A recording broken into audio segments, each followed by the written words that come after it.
I would love it if, as you guys are working, if you think of something that's like, this would be really cool to share later on as part of a process, or even like this, there's like a story here of like how we're putting this together, and we can like take this little piece of the story out and tell it somehow. The Muppet Show, Fraggle Rock, Sesame Street, The Dark Crystal, Labyrinth.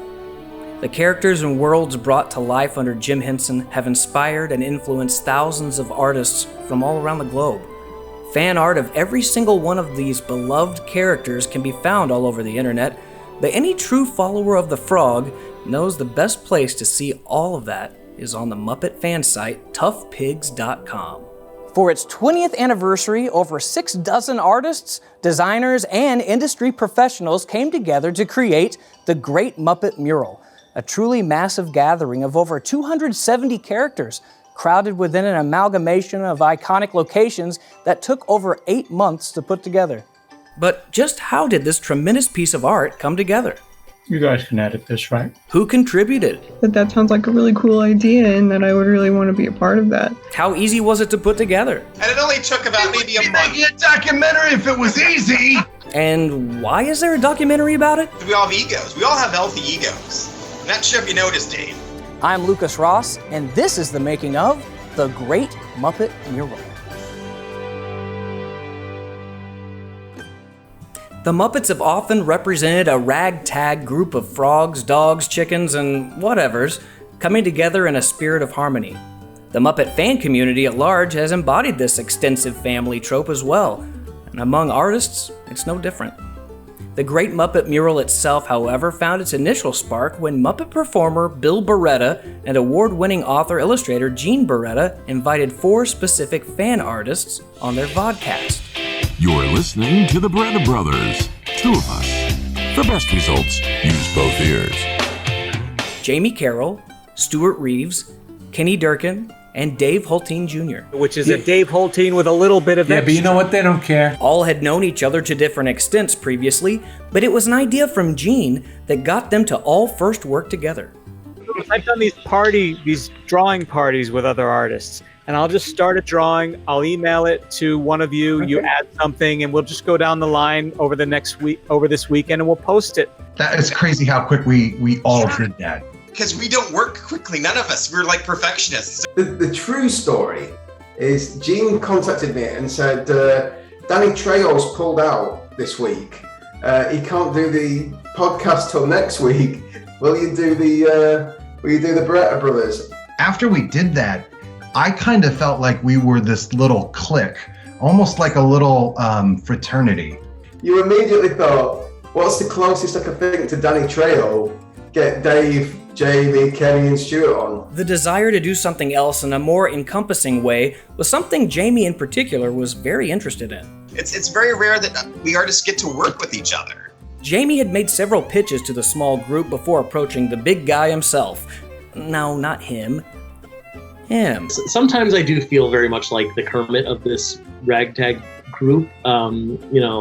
It's like, how did I find myself behind this desk at this theater and surrounded by all these crazy people? Joe Hennis, co-owner and editor-in-chief of toughpigs.com. There's no doubt you know who Jim Henson is, and all the talented people that work with him, and of course the Muppets. But what is toughpigs.com? Tough Pigs was founded in 2001 by Danny Horn. Danny had previously founded the Muppet Zine, a print zine that went out to Muppet fans through the postal mail. In the late 90s, Danny had discovered many of the Muppet fans he encountered online were LGBTQ. Infuriated over the lack of gay rights, Danny set out to write a book based on queer theory entitled Gentle Frogs, Tough Pigs, a queer history of TV's favorite puppet characters. Once the internet became a thing, Danny decided to create a blog where he could be open and honest about his opinions about the Muppets. He wanted to invite everybody in and call it Tough Pigs. So it wasn't just about LGBTQ fans, it was about adult fans. Kids are fine, but know that you're swimming in the adult pool. It's, such a small, tight-knit community, which I love, but also, is so open to anybody else joining. I felt so welcomed immediately. Is also just a huge tremendous, and at times dysfunctional family, but still a family nonetheless. We are not just Muppet fans, we are Tough Pigs. In 2006, Joe Hennis and Ryan Rowe took over the site as Danny left to work on the Muppet Wiki, which is a resource we still use and abuse today. Tough Pigs has done dozens of interviews with such legends as Frank Oz, Paul Williams, Carol Spinney, and actual Muppets, just to name a few. They've reported from various Muppet productions, moderated panels at Comic-Con, worked directly with the Henson Company, and so much more. Then, in 2020, Tough Pigs merged with and absorbed the archives of the Muppet Mindset, bringing along the site's owner, Jared Fairclough, as well, to join the site's management. Tough Pigs has been the home to all of the best Muppet commentary and news and interviews and reviews and now podcasts and, of course, art spotlights, for the last 20 years. And really, we've grown the website into being not just a blog, not just a website, more of a network for all things Muppet fandom. Tough Pigs, then, was the only place for Jamie to bring his tiny team project home, primarily because they had their work prominently showcased on the site in the past. So I asked Joe back in late January, would you like us to, all four of us, we would love to do something for you, because we were already thinking about doing another sort of project. He said, sure, but maybe we can invite some other artists. Plus, we were trying to figure out what to do for our anniversary. And I was just like, okay, well, that's a different thing. Dave, Kenny, and Jamie had contributed artwork to Tough Pig's 10th anniversary with others back in 2011, but just how many artists would be included now? Oh, we'll probably only get maybe, a dozen people. Over the last 2 decades, Tough Pigs has featured hundreds of fan artists. 30 tops. More artists meant stricter project management and collaborative effort. This size meant having tenacious leadership that could not only wrangle the talent... We all have egos. We all have healthy egos. Not sure if you noticed, Dave. But delegate a team and get results. We're fragile egos, and some people are really lazy, and some people are bad with deadlines, and some people are really good with deadlines, and all these different personalities. He took 75 of them and created this artwork, and it's astounding what he did. That meant Jamie would run the whole thing as if the entire group were a high-end design firm he hired to do work for a well-paying client. He came into this project as the art director, and he was in charge of communicating with 75 people about how are we going to be putting this together, and what do I expect from you, and let me help you make this as good as possible. Jamie really kind of leaned into this from a managerial point of view, like an art director. He's an art director's art director. He was al dente, firm yet tender. Basically making this into a business. He was going into business with all of us. But just exactly who is James Carroll, and what does he know?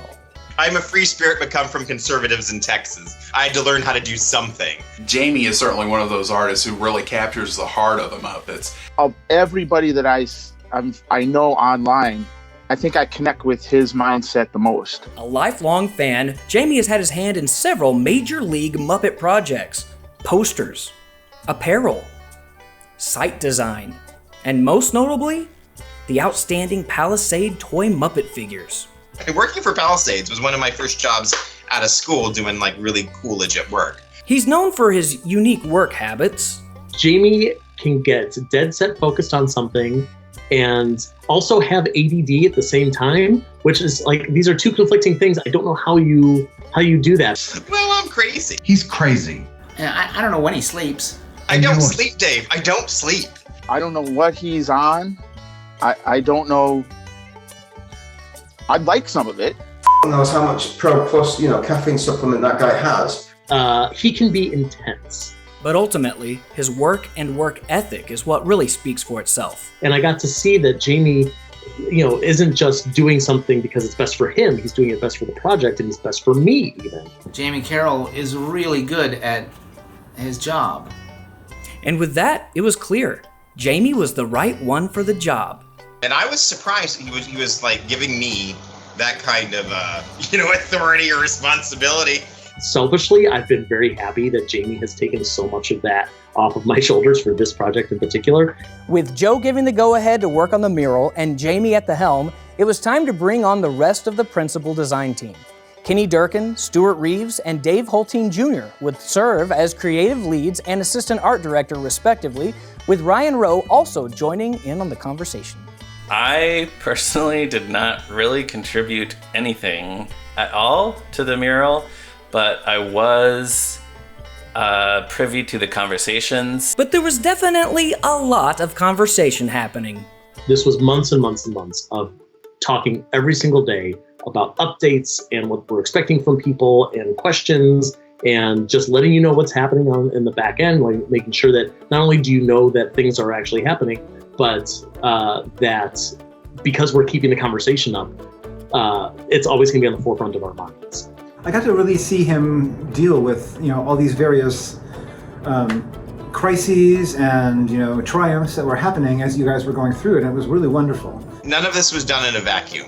It was all done with us, with the artists, with everything. Everything was a conversation. When I wasn't bugging you and the rest of the team on Messenger, I was bugging someone else. And then you let me know, no, you don't have anything to say? Great, I'll just update you again in 6 hours. And it was coming fast and furious, mostly from Jamie.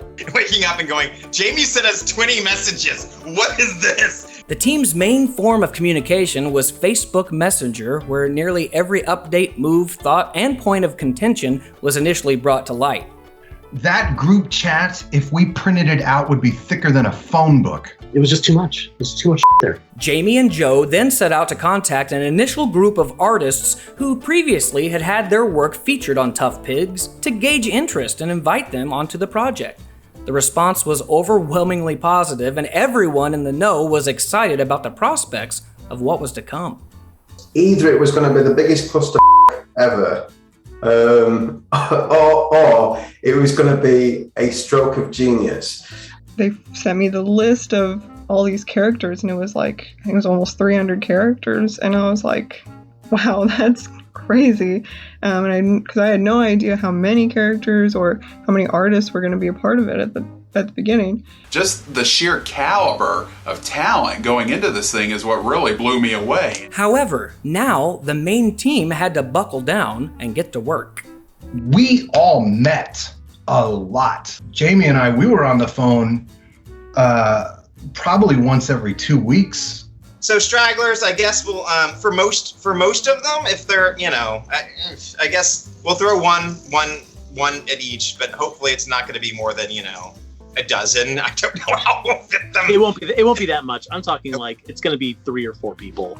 With dozens of talented people on board and more to join later on, Dave, Kenny, and Stuart tackled the growing list request and set out to assign characters to the respective artists.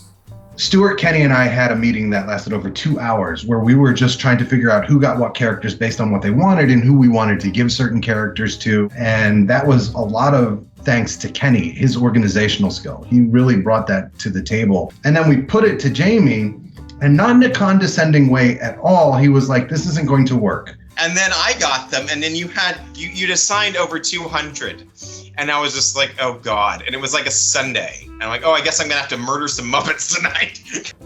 Jamie was busy communicating with individual artists and the design team, making sure things were progressing properly and listening to the problems and issues that came up with their meetings, making sure to address everything, even when it meant stepping on toes and bruising egos. I had to talk to some very big people that were important to me and say, this was not the assignment quite. could you punch that up? And they're just like, okay. Jamie doesn't have a problem hurting people's feelings. Wow. Ultimately, he was right. He knew exactly what needed to happen, both to get all these artists on the same page to create the mural, but also our internal team to keep us, accountable and to keep the workflow moving. But through the core group's conversations, the overall tone was kept fun and playful, even if it meant taking jabs at the boss. Jamie took it all in stride, though, and took just as much time to listen to everyone involved as he did to direct. Taking those notes is important, because in a project, listening to people is important, because otherwise it's just not a project. It's not a collaboration. The background kind of became its own character. I think originally this was going to be like an 11 by 17 thing. And I think it was just a straight vertical, like the cake was a... Yeah, we did a cake as a framing device at first. And I was like, we have arches, Jamie. Why are you doing a cake? Originally, Dave was pegged to do the background art, but Jamie took to sketching down their ideas after meeting calls and messages. Eventually, those sketches turned into full-color, albeit low-resolution renders. So Dave openly opined, why would I do it at this point? Jamie took to changing the layout and growing the size of the background. We need another inch over here. We need a half an inch. We're making an alleyway. Well, we're going to add a little bit to the top so Junior Gorg has more room. And then we're going to, keep expanding out. I just kind of listened to like what our project needed, and the background kept punching its way out of its own frame. He knew that as the project went further and further along, it was going to expand with other artists, with other characters. So his foresight on all that, I mean, from a layout perspective, it's borderline clairvoyant. Jamie, what's the current character count? Are we like 170 or something? Well, it's hard to tell because like if you count Twiddlebugs individually, and we don't know how many we're gonna have. It's over 170 is what it is. We were talking about print sizes. We were talking about physical print sizes, and then eventually that just went out the window and we just created our own aspect ratio for this thing.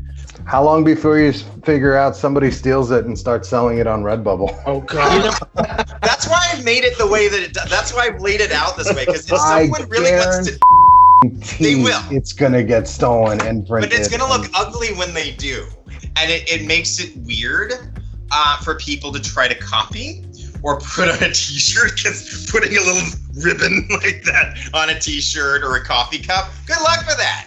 Not comfortable with his ability to lay out the perspective properly, he turned to Peter Savieri for help. He's just like, let me just trace over, and just show you what I'm talking about. Because you can say it, but we're all visual people. So it's like, yeah, you just need to show me. And so he took maybe 20 minutes, sent it back to me. I'm like, okay. After getting a handle on the perspective, Jamie relied on his previous work with the Palisades backstage playset to truncate the multidimensional fan favorite landscapes from Fraggle Rock all the way up to 123 Sesame Street. Hidden throughout the background are the light sconces, pipes, shelves, props, electrical fixtures, elaborate filigree style design elements, plant life, signage, and textures. Hyper tiny details that you won't notice.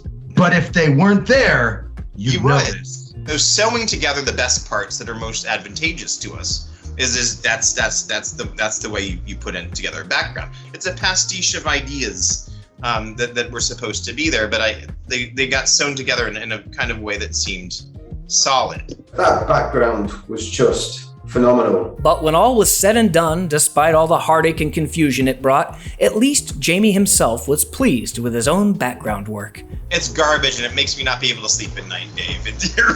Oh well. Over the years, we've featured the work of so many great fan artists on the website. Tough Pig's talent pool of artists went deep and had more than enough resources to bring the mural to life. But the team wanted to go really big for their 20th anniversary.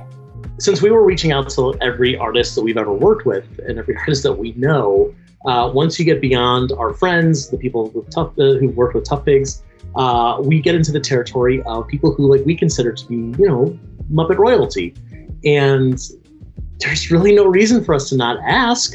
So we really shot for the stars on some of these names. Arguably highest among those stars was illustrator Joe Matthew, whose influential work with Sesame Street since 1972 helped establish the show's 1979 character style guide. Joe Matthews' work is really special to me, as I'm sure it is for everybody involved, because we all grew up with the Sesame Street books and merch he's illustrated. Created the iconic Sesame Street art style that I grew up with, I think a lot of us grew up with. And the fact that we got him to do Bert and Ernie, and the brilliance of Bert and Ernie in a bathtub in a balcony on the Muppet Show stage is just, I can't get over how amazing that is, how brilliant that is. But the Muppet connections didn't stop there. We also ended up getting some Muppet performers, which was not something I expected, but was incredible. We got Stacy Gordon, who performs Julia on Sesame Street, to draw Julia, and she drew Julia in a really unique way, which I really appreciate. She didn't just try to draw the puppet. Warwick Brownlow Pike, he drew Miss Mousy and Droop. Another one was Lewis Henry Mitchell, who is a good friend of mine. He is currently one of the art directors over at Sesame Workshop, and the fact that he not only drew us this gorgeous, like almost photorealistic Cookie Monster, but that Cookie Monster is actually handing the cookie out to the viewer. The way he is drawn and just the style and the detail in him just is so classic, and just instantly took me back to being a little boy and opening up the little golden books. David Stevens got to participate in this. I've been drawing Muppets for a very long time, since I was a kid. This was one of the first drawings I did of the Muppets, I think when I was in first grade or something like that. The characters that I chose to draw for the mural, I thought it'd be fun to have a little quartet of banjo players, and I picked the Muppet Jim, I picked Murray the Minstrel from Fraggle Rock, T.R. the Rooster from the Muppet Musicians of Bremen. He also got to draw Emmett Otter, which is great because he was one of the featured players in the Emmett Otter stage show. I saw both Mildred and Featherstone on that list, and I thought, it'd be kind of funny to see the two of them together. So when James joined and we gave him the list of our ideas of who he could potentially illustrate, he thankfully chose those two and illustrated them dancing together. Gene Beretta, who is not really a Muppet performer, but he's brothers with Bill Beretta. This was not done digitally. He did all of this by hand. I just have them all on this one piece of paper. And Gene got to do some of Bill's characters, Behemoth and Johnny and Sal. Many of the artists involved with Tough Pigs and now the mural included industry professionals who are very well known amongst the Muppet fan community. Erin Hunting has a great grasp on these exaggerated styles of these Muppet characters, and she is completely blowing up in the art world. I also want to shout out to Amy Meverson. She basically co-created the concept of the adult version of Skeeter. Hers was so perfect and so perfectly fit the area that we'd given her. Ken Lilly is such a cool guy, and not only was he Jamie's boss back at Palisades, he's also a mentor to him as well. When we used to work together, we'd pretty much do the artistic equivalent of finishing each other's sentences. Kenny suggested the Wilkins coffee can that Audrey 2 would be in. If I do this, Jamie, will you color it for me? And I was like, yeah, and it kind of felt like the old days, like we're doing the stuff again. We were so lucky to get Dave Alvarez, and he's just become a superstar in the animation world. Not only was it great to just get him on this project, but the fact that we got 2 different Abelardos from him is just incredible. Like, what a get. I love Raymond Percy as a human being and as an artist. His Bobo dressed as Fozzie Bear is truly inspired. We got to talk about Jay Fosgett. Jay was one of the first people to turn in the work, and it was done so beautifully. One of the greatest Muppet fan artists in our community. His illustration of the Land of Gorge characters, which no one draws like him. Nobody draws. I really love Diana Lito's Baby Ralph and Baby Robin jamming out together. Have we ever seen them play music together? Has anyone drawn Baby Robin with a teeny tiny banjo before? I don't know, but now they have.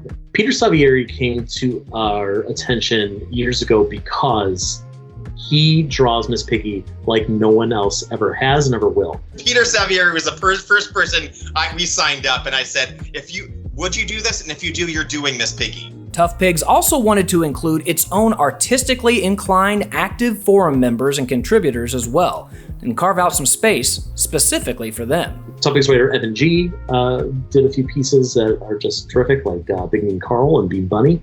We also got Megan Barbeau. I drew 5 characters. I drew 2 penguins, 2 chickens, and Walter.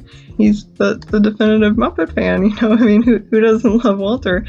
And Jimmy Badminton, Dan Romans, Wilson Swain. I had come up with the idea of putting Tim and Ella and Augur together. I got to see that for the first time. I was like, oh my God, this is even better than I would have hoped it could have been. Tony Whitaker. These are all folks that like not only have they been like good friends of ours and a part of our community, but have been friends for probably since like the beginning of Tough Pigs. I adore Barry Lee's art. It's very, very different from everybody else, which is why I think it stands out so much to me. But we got to talk about Smig. Bunsen and Beaker in the style of Smig, which is very Mad Magazine-ish. Perfection. Smig has been Tough Pigs artist in residence since well before Tough Pigs ever existed. He was with us back in the Muppet Zine days and continues to create art for us on a regular basis. Joe wanted to make sure the co-owners of Tough Pigs got to participate in the mural as well. What if we put in, as little Easter eggs, illustrations by myself, Ryan Rowe, and Jared Fairclough? So Joe suggested the three create the ink spots from Fraggle Rock, only to discover Jared's a proficient artist, having previously worked in animation. Jared then chose to do Angus McGonagall, a tribute to his former blog site, The Muppet Mindset. To keep it simple for the rest, Ryan drew the small popsicle stick puppet Topo Sticky, while Joe wanted to tackle the avocado from the Pearl Bailey episode of The Muppet Show. And so I got a picture of an avocado and I put it into Photoshop. And I thought, oh, it'd be funny if it's like the 8-bit sunglasses from the meme, where it floats on the face. So I put those sunglasses on him.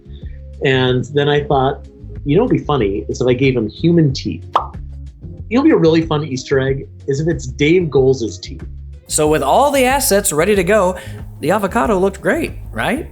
And I put it on the avocado, and then I had nightmares for the next 2 weeks. It was the most horrifying thing I've ever seen. And so he was given a proper smile and a little flag instead. But what about all the other talented people who contributed to the mural? I am so glad that Mike Scanlon got Lefty and Baby Bear. I mean, there's nobody else that I would want for those two characters. Man, when I saw Danny's work, particularly Beverly Plume, I thought it was a photograph. Justin Piat has been a longtime friend of the website, having drawn Guy Smiley and Link Hogthrob and Traveling Matt. I wanted to be able to draw at least one of Jim's characters, and having Link Hogthrob especially, because he's an idiot. The fact that Mike did Sam the Robot, which I think is such a deep cut character, is what really makes this mural feel like an ultimate fan project. Great to have lots and lots of Fraggles in there, and we were so happy to have Jonathan do the Storyteller Fraggle. I've actually known Mike for a long time. We saw Puppet Up together in New York City, and the dude knows Adobe Illustrator, which is my playground. So the fact that he did Catfish and Fred Lizard from the Nightmare Band, from Emmett Otter's Jug Band Christmas, is so cool. Jonathan Brangwyn has a really cool style. I deliberately wanted to draw some obscure or secondary Muppets. One of my secondary choices for this was Harry Monster, because even though I've drawn him before, he's one of my favorite Jerry Nelson characters. King Goshposh and Nigel were brand new to me. I had never drawn them before. Both of them are classic Jim Henson characters. His Nigel stands out to me as being particularly cool just because he looks so down in the dumps. And I made sure to make him look as meh as possible in my drawing. Well, it's great to see Ivan's work in there with the Doozers and the other characters and Waldo. So when I was first approached to do one of the illustrations for the Muppet Mural, in the back of my head, I was like, why me? Malcolm Johnson's owl from Labyrinth looks like it's just going to come right at you from out of the mural. So if you look really closely at the orb, you can see Jareth's long rock star blonde hair and, a little bit of his shirt, and you can kind of make out his face. And great to see Baffy in there, and thanks to Chris for doing that. And Bennett and the work that he does. I love Andy Bennett's work. He does this almost like he's drawing a photograph. I'm glad that we were able to throw Gonzo to him. Gonzo is my favorite. Deborah is an incredibly creative and talented, sculptor. When I create the characters that I do and the artwork that I do and for my own collection, I like to create those ones that I grew up watching. And that's the random movies, those ones that you can barely place, but all of a sudden you've found them again. And for me, it was the Christmas toy. Like that's old school. That's real. That's just a real fan. Lar, my good friend, You've got Red, you've got Carter Producer. I am so happy that you were involved with this. Zach Kenny has a real 80s cartoon vibe to his artwork. So his Ovahita and Murray look like something I just want to sit down and watch with a bowl of cereal on a Saturday morning. Dave Perillo's work looks like it should be in a storybook. It is wonderful to see some Farscape representation, and thanks to Vaughn for his contribution. I've been following Nick on DeviantArt for a long time. His Fraggles have this Disney animated look to them. They need their own cartoon. And we got Rizzo, right where he belongs, up front and center by Cameron. Love it. It's great. With Will Carroll. I was completely shocked and amazed that I was asked to be a part of this. Instead of having them with a doozer stick, he had a pencil. He's like, oh, I'm going to replace that pencil. I'm like, you better not. I think that's cool. Marianne did a wonderful job with Jerry and Frank and Tutter. Terrific work. The greatest joy for me working on the mural was discovering artists that I did not know of before. And one of them was Richard. And when I saw his stuff, I immediately searched for him on Twitter and Instagram. He does some really fantastic artwork. Doug has such a great, cartoony, fun style, perfect for the characters that he did. First, I wanted to do everything. All of Noah's work came out beautifully. I know he was practically begging us to let him do more and more and more. Dave was a puppet too. And I remembered that I had done an illustration of Dave the Human, sent it to Jamie, and said, can I get him in? And he laughed and said, it's out of my hands at this point. Dave Hultine is doing it. Noah was very persistent about Dave the Human. I sent it to Dave, fully knowing that no one would say yes to this. And I said, hey, I want to put Dave the Human in. And he laughed too, because nobody thought I was serious, which I wasn't really, but... And he made it into a joke, but he was not joking. And so my biggest regret is that I didn't think of Dave the Human in time to get him in there. I want to see a little golden book about Hoots, illustrated by Jerry. To say Lacey really understands Sesame Street is a huge understatement. Her Mr. and Mrs. Johnson, they look like presidential portraits. Noel Schoenhorst is another old friend of the website. He just has a true love of deep cuts from the Muppets. It was nice that people remembered me and were excited that I was joining in. Getting him to do Wilkins and Wilkins was a real treat, and I'm very grateful that he was able to illustrate Constantine as one of the few people to draw something similar to Kermit the Frog on this page. Eric Scales really jumped out to me, and his Snoths and Manamana are like my top 5 favorite of this thing. I especially like Eric Scales' two-headed monster. It's a beautiful piece on its own, but the brilliance of putting him or them into 2 different arches into the backdrop of the Muppet Show stage is just brilliant. It looks so good. Margie captured Robin's sweetness perfectly. My best friend introduced me to Scott. He is a super cool and very talented guy. I wish he could have done more. He wishes he could have done more. Amongst all of the Muppet fan artists in our community, Clayton Roederer has probably drawn Big Bird more than anyone else. And as time goes on, he just gets better and better at it. So it was easy for us to choose him as the person that we had to ask to draw Big Bird. Joe Scarborough, who I've known for a long time, his Biff and Sully were just so clever. They were probably perhaps the Jay and Silent Bob before there was a Jay and Silent Bob. To draw them, that was a lot of fun. How great is it that Reese did these 2 super obscure characters for this mural? I came across Mel's stuff on Tough Pigs.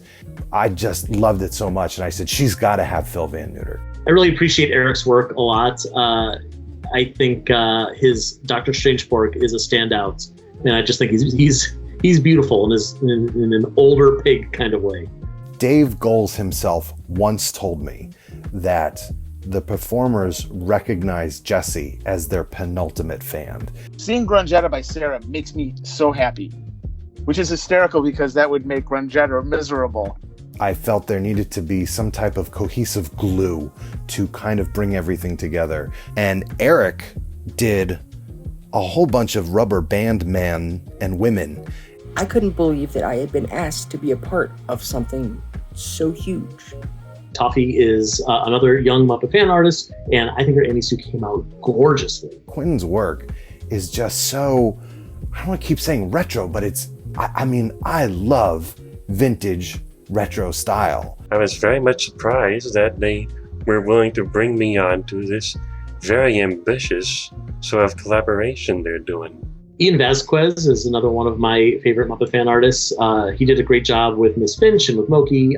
His Yolanda, though, is, I think, spectacular. Andreas wanted Zoot, and he was like, I'll do any, but I'd really love Zoot. But if I don't get him, I'll die. So when we had the bid, I was like, well, he has to get Zoot. And he was spectacular.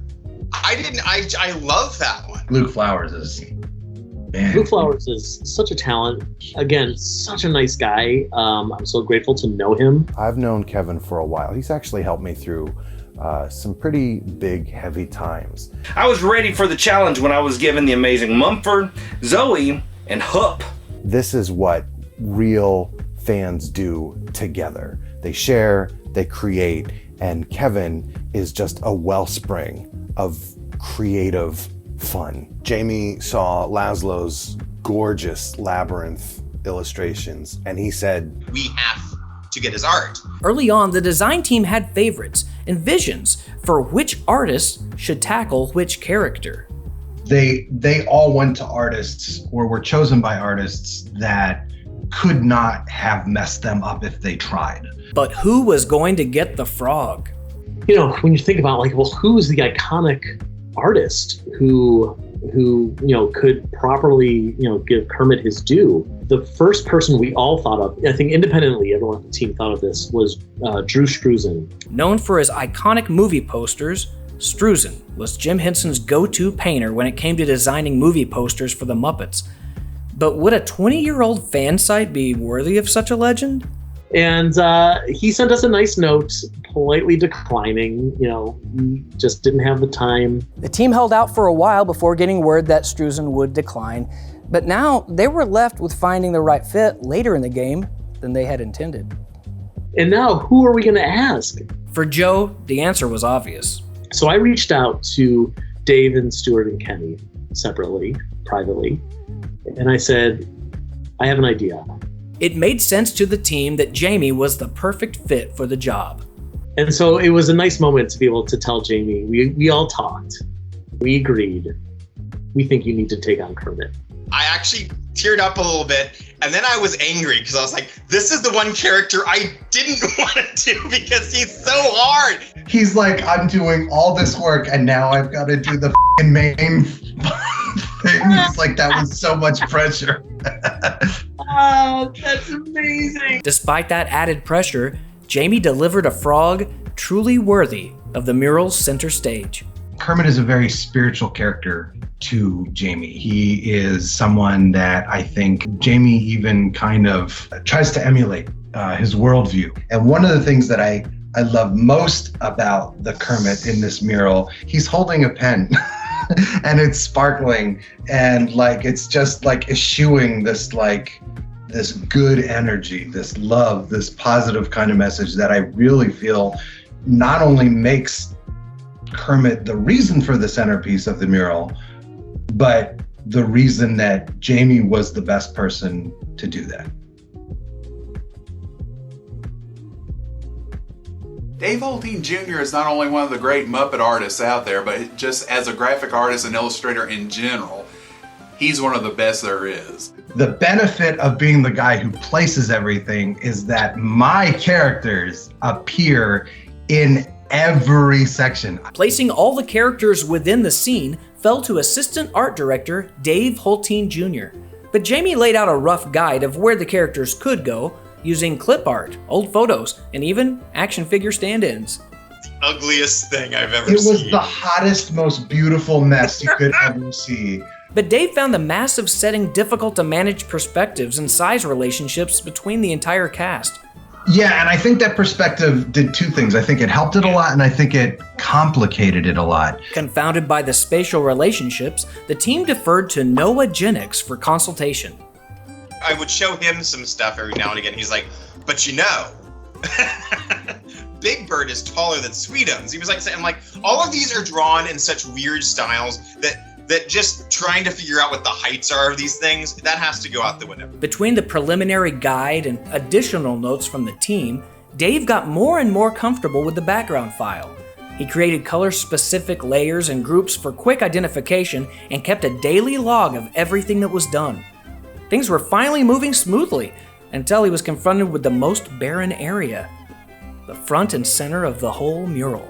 And there is a lot of real estate in front of the stage, in front of the orchestra pit.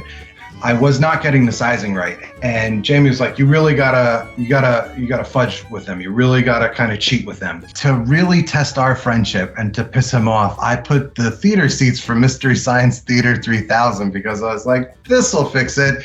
And Jamie kind of was like, I don't think we're adding more here.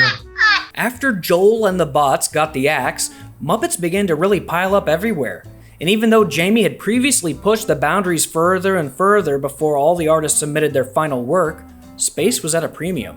When I finally got to put all the characters in together and saw them all together, even at that point, I didn't have the foresight, and I'm like, there's going to be a lot of room. There's going to be a lot of negative space, which is fine because his background deserves it. But then on like the third or fourth day of placing, I'm like, I'm getting a little tight. I'm running out of room here. With the light at the end of the tunnel finally starting to become visible, Jamie began to tighten up all the loose ends that needed to be addressed. Not opposed to Jamie's perfectionist standards, the team did, however, start to voice concern that at some point, the project would in fact be completed. A time to walk away was close at hand. And Jamie just kept taking on more and more. Everyone else was like, maybe we shouldn't do it this way. Maybe we should just do it the regular way. He kept putting on stuff himself. Like, he kept adding on. Like, well, you know, I just kind of want to do this one more character. I'm not doing any more, you guys. I'm not gonna place these for you. Okay, you need help placing? I'll just place half the characters. There were some people that either we reached out to or we thought we reached out to and we didn't. I would get messages on my Facebook or show some art or something, and I get a like from an artist that I really like, and I'm like, oh, where's their stuff? They're not on the spreadsheet. Oh, well, crap. And I said, you could wait till Monday. And like Jamie was like, no, I'm going to do it now. I'm going to take care of it. I'll probably get this done at the weekend. We just need to get this done because, oh my God. Plus, the way I got some of the files, yeah, there's some cleanup involved, but I said I would do all the cleanup.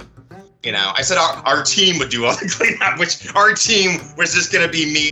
The team took losses from important contributors as well. I just finished working on a pretty big project of X-Men collectible cards with my friend Scott. He knows how to wrangle people and work with a big bunch of people. He'll be very helpful and whatnot. And as it turns out, he was one of the artists on our list that we wanted to use. And then he went into the Naval Reserve. The hardest loss that we took was Stuart. The pandemic had kind of made everybody realise that we don't need creatives in this world. And so there was no work at all. And so I thought, that's great. I've got all the time in the world. I could do something fantastic. I could really go to town on the characters I had. He landed a big fish. And I did and ah about whether or not I could make it work, but in the end, it just took away from it. And Jamie, to his credit, he was really supportive. He said, no, we can wait a bit longer. We could make this. And if you get a gig during this pandemic, you take it. Jamie believed one of the reasons so many artists agreed to come on board the mural project so quickly was because much of the world and its workforce was shut down due to the coronavirus pandemic. But as time went by, things changed for a couple key members of the team as well. Everything was pretty much dry for a lot of us artists during COVID for a long time.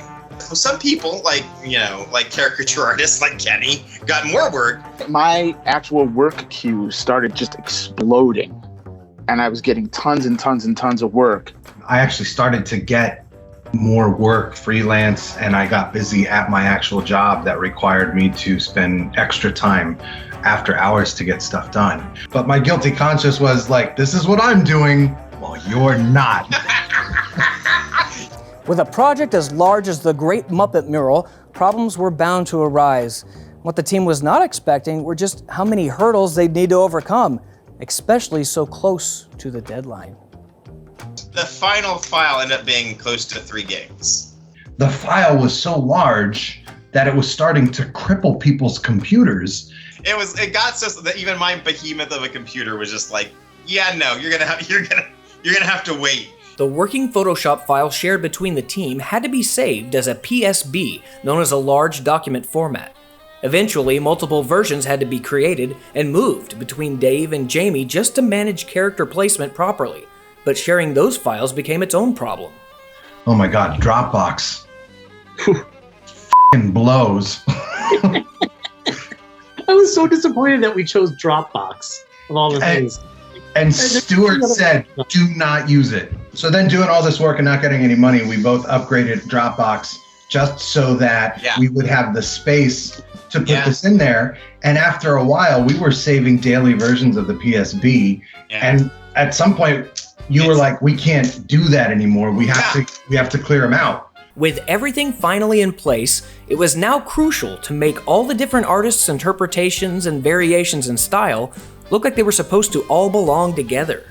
One of Jamie's big concerns was he didn't want it to look like a collection of clip art. Well, we want to make sure that all the shadows are right. We want to make sure the textures kind of match. We want to make sure that the layering is working in the perfect way so that, you know, they all look like they belong in the same place. I'm going to add some sparkles over here. There's going to be a ray of light coming out of this side. And these are all things that, like, I would have not only never thought of, but even if I had thought of it, I would have thought, it's too much work. The point of this is just to get the characters onto the backdrop. It's done. And Jamie just didn't ever seem to be satisfied with that's good enough.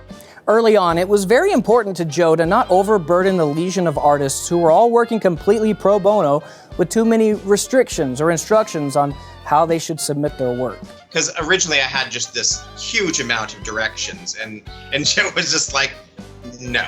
As mentioned earlier, though, Stuart, who was originally tasked with lighting and color correction, was no longer available. When Jamie said to me, if you could just help with advice, that did kind of make me feel like, oh, okay, I can still have a little part in it. I can't claim responsibility or sign prints of it, but at least I can just help the guys out with something. Obviously, walking away from the project, I felt extraordinarily bad. One of the biggest losses was the lighting and effects, because we didn't have him for that. And I was just like, well, oh crap, I'm gonna have to learn some stuff really quick. And I learned maybe a quarter of what I needed to. That's when Jamie turned to his friend, neighbor, and former Palisade co-worker, Sean Pixel Forge Brennan, for guidance and assistance in color correcting and creating the spectacular effects to marry all the characters, elements, and assets together in perfect harmony. Well, when Stuart was unable to come in at the end and do the final image compositing to, help sort of marry all these myriad of styles together into something that, looks like a coherent image, I was lucky enough to got to sort of assist him on some of that. It was he did all the work, but I sort of got to be sort of standing there, sort of behind his back, not really all the time, but I saw it often enough so that he'd hear my comments enough, so it was kind of like that. As the anniversary of Tough Pigs drew near and the premiere of the mural loomed large, anticipation grew exponentially. There was buzz. So for your 20th year, what else can we look forward to maybe of other exciting things that you guys are doing to celebrate? Well, really, I think this is going to be like the highlight of the 20th anniversary. This incredible art project. It's being head up by our good friend James Carroll, who, if you're in the Muppet fandom world, you would recognize his work.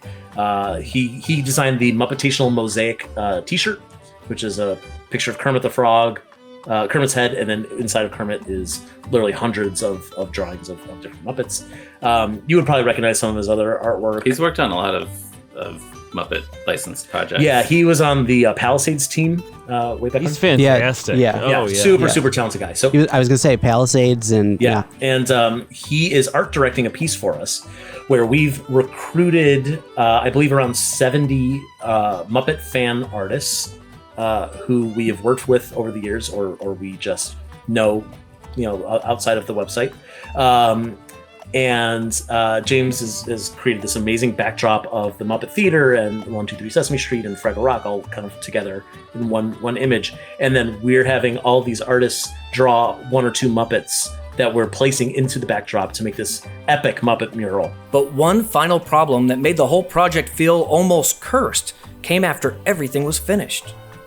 It was really nice and mostly stress-free for me creating the mural. That whole process, as long as it was and as much as we did, for me personally, it was not very stressful until you launched it. The day before the mural was to launch, Tough Pigs debuted a brand new robust website design with a lot more coding on the back end. Between that and the fact that once we launched the mural and people really started sharing it and celebrating it, and people were clicking on the site and going back, our traffic started to peak. And our web host didn't like that so much, and the site got shut down. Yeah, that's the thing. I mean, it's been up 20 years, and then it broke the internet. But no. Still learning all the new assets with the updated design, Tough Pigs remained down for a full week. And that was really hard for me. This was supposed to be like a big celebration of our 20th anniversary, and all these incredibly talented people who were so generous with their time and their talent to be able to really contribute to this project. And suddenly we had nothing. But as it turns out, all Muppet fans can be just as tenacious as a particular highly communicative art director, and the mural still managed to find celebration on social media where fans and the artists themselves showed off one truly great Muppet mural. And of course, eventually the mural found its way back to its proper home on Tough Pigs. A part of me also kind of thinks like that's the Muppety way that it should go. Community means so much to me, and it just felt so in line with the Muppets. They couldn't do anything right either, despite their best intentions, despite having a strong community of talented folks. It was not likely that they were going to set out and succeed with the thing that they originally intended. So, in true Muppet Show fashion, we are putting on a failure of a show, but by gum, we'll be back next week with more fun and laughs, we hope. So, in the end, after 8 months of planning, hard work, and setbacks, one has to wonder, what does everyone think of the Great Muppet Mural? The Great Muppet Mural is one of the greatest achievements in the history of artistic achievements. I could not be more proud and more impressed by what these folks have created with this mural. I'm just so proud of the whole thing. Proud of how it turned out, and I'm so proud to be a part of it. I am so proud to be a part of it. So exciting to be a part of that. I was blown away. I was mesmerized. You're never prepared for something this big until you finally see it. It's equal to the Sistine Chapel, The Last Supper, The Wizard of Id. Look at a piece. I don't necessarily look at all the, or something that I've done or been a part of. I don't look at the nuts and bolts necessarily of it, and I don't look at the whole piece as much as I look at the experience of making it and the people that involved. And this involved a lot of people. And that's the thing that that inspires me about the mural, is that it created even more unique connections with these people. Right away, I was analyzing it, discovering who drew what character, absorbing all the Easter eggs and in-jokes people threw in, and all the different art styles. You have to study it because there's so many characters. There's all these fun little interactions that I think goes back to what Jim was doing. I look at it and I see love in every corner, with every character, with every interaction. One of the things that I think people love about the Muppets, and I think the thing that hinders the Muppets as well, is that it is essentially this grasp toward nostalgia. It all comes down to the age-old quote, "You can never go back." When I look at this mural, this feels so classic, which is crazy because it has so many IPs that have gone on past Jim, past what we consider those halcyon days of the Muppets, of Fraggle Rock, of Sesame Street. And it's somehow, just because of the love that all these super talented artists have for the characters, it just oozes a nostalgia and warmth that actually makes me and takes me back. Having young artists, you know, who are just starting out with their brilliant work and their efforts next to these you know, classic artists as well, and having it all just share the same space. My thought is Jim Henson would love this idea. It's an incredible badge of honor as a longtime Muppet fan and fan artist. You know, 12-year-old me would be over the moon. It's almost kind of hard to describe in words. I mean, it's perhaps one of the most amazing projects that I've ever asked to be a part of, and I'm really glad that I was asked. I've been part of smaller collaborations before, but much smaller. I've been completely honored to not just share space in a mural with a lot of my favorite artists, and many of you truly are my favorite artists, but to know that my addition to this will live on forever and represent an important time in the history of this important fan site.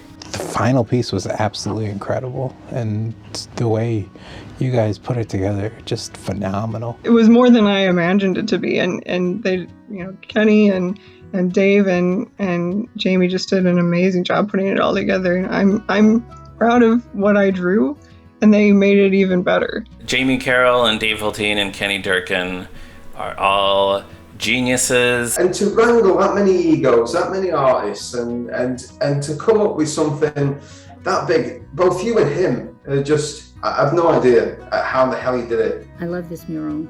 I love seeing the names of so many people I recognize from my time as creative director for the Sesame Street product division. Also, so many of the new names of people who have contributed their talent and their art to remembering Jim Henson, and I thank them all. Oh my gosh, this thing is amazing. Wow. Wow. This is spectacular. Wow. Just wow. You got everybody and then some. This is the kind of thing where every time you look at it, you're going to find something new. Thank you for sharing this with the world. It's such an incredible... I mean, I really can't find the words. Just thank you so much for your dedication to detail. And I'm really glad that there's some wings on there that I recognize. Amazing work. I love everything about it. The artwork is fantastic. But what I really like about it is that you've completely embodied the fun and the joy in work that Jim Henson liked to infuse in all of his own work as well. His work with the guys, and he uses that term generically, was part of what made working for him so much fun. So you guys have made something really miraculous, something really fun, and something really funny by playing off of each other's strengths, by trying to make each other laugh. I think Jim Henson would be really proud of that. This is truly fascinating. I'm looking at this amazing piece of art with all of these artists that have contributed, and it's unbelievable, just beautiful. And so all the different styles, but yet they all kind of go together so beautifully. What I love about the Great Muppet Mural is all of the different artists' styles that are combined into make this fantastic mural, and they all go together, even though there are such different styles. And also, as a kid, I would have loved to have seen this in a museum. Thank you, Jim. Thank you, everybody who loves so much what Jim created. This is 100% just a highlight of my tenure with toughpigs.com. Happy 20 years, Tough Pigs. I hope they have another great 20 years. Happy anniversary, Tough Pigs. Happy 20th, Tough Pigs. Happy 20th anniversary, Tough Pigs. Happy anniversary, and thank you. The only reason that we get to do the things that we can do is because you are watching it and you are appreciating it. So thank you to all of those Muppet fans out there. We hope you liked it, and we hope that we can continue to bring you more quality Muppet content in the future. Congratulations to all the artists who came together in the true spirit of the characters and their creator, Jim Henson. Showing a ragtag group of good-hearted souls can make something truly beautiful. I'm Lucas Ross, and you've just watched the making of The Great Muppet Mural. Yay! Now, how do I get out of here? Thanks for that documentary! It was so exciting being asked to blah, blah, blah, blah, blah. Is this the largest group you've ever managed? Oh, good God, at least by 2, yes. I almost spit out some potato chip. Or did I? Now I know why Billy gets so mad at me when I eat on camera. Can somebody just like... No, you did a fantastic job. Absolutely did a fantastic job. Oh, fishing for a compliment worked. Awesome, thank you. Well, I was just telling Dave how big of a fan I am of him, and I wanted to tell you as well. I'm a really big fan of Dave. You're really messing things up here. Wait. So we're not having the Swedish chef do that? I didn't say it. I didn't say it. I was thinking it. I didn't say it. And Leo is just telling Grandpa about how internet morale has been off the charts since Tough Pig's viewership has gone even bigger and bigger in the last 20 years alone. You're getting old. I feel like I've been there for a while. Yeah, I think I remember them, and frankly, I was a little foggy. Exaggerated. Oh my God, Joe. Why did I draw the characters that I drew? Because they were assigned to me. No, I'm just kidding. They were assigned to me. Oh, it says on here, if you don't like Joe, keep this button clicked. It was not at all, but he genuinely said to me, I know you didn't want to do the podcast, is it giving me the finger? And I was like, no. Which it really wasn't. Probably not even going to include that. What do cows like to paint? Murals.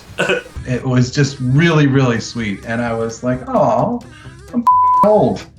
Stop showing your butt to the camera. See, she can dance. She dances.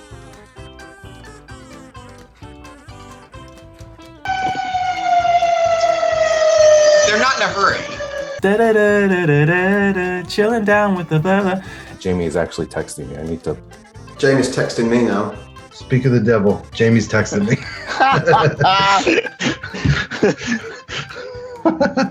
It's finished. It's finished, Jamie. You can't work on it anymore.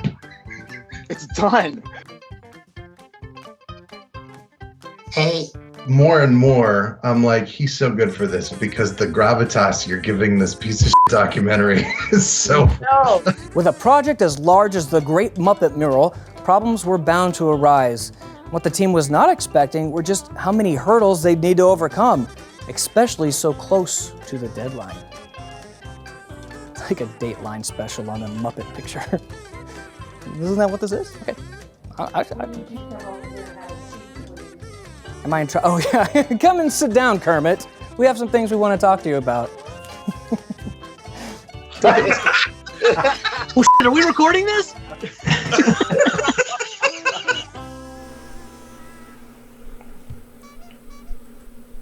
That should do it.